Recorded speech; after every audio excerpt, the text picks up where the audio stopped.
A currency world war is looming for the global economy. This according to Russia having sent out the warning.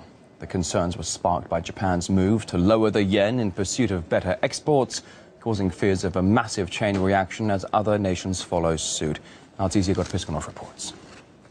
An economy not so far away. Actually, the global economy is on the verge of a currency war. Let me paint a quick picture for you. Japan, where the newly elected prime minister is pushing for a more aggressive central bank policy, has been dropping the yen. It went down by 11% since December. Meanwhile, in the European Union, experts say Europe has fired the first shell. EU financial authorities warn the rising euro is threatening the economy. Despite the debt and eurozone crisis, austerity measures, and so on, the euro grew by 7% in the last 6 months. So it is possible the EU will start dropping it also. Now, the United States have been printing bucks for the last 5 years to support the markets, but that also makes the dollar cheaper. Washington has been looking over the shoulder at China, which holds the majority of U.S. foreign debt, and Beijing is also accused of holding back its currency. The reason why they do that is when a currency is dropped, the export becomes cheaper, makes the country more compatible. But it isn't applauded by other countries, which may retaliate by dropping their currency. So it's kind of like a domino effect. But the last time a major currency war happened was during the Great Depression era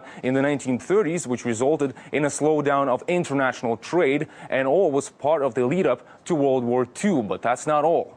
If the exports become cheaper, the imports become more expensive. So ordinary people buy less. And when they travel abroad, that's more expensive as well. So basically, that kind of worsens their quality of life. So that leads to public disapproval, unrest, and so on. So it's kind of like a domino effect. Like I said, the dominoes are all there in place, and that's why Russia is so worried about it. It currently chairs the G20. Its financial ministers are set to meet in Moscow next month, and we should expect quite a skirmish.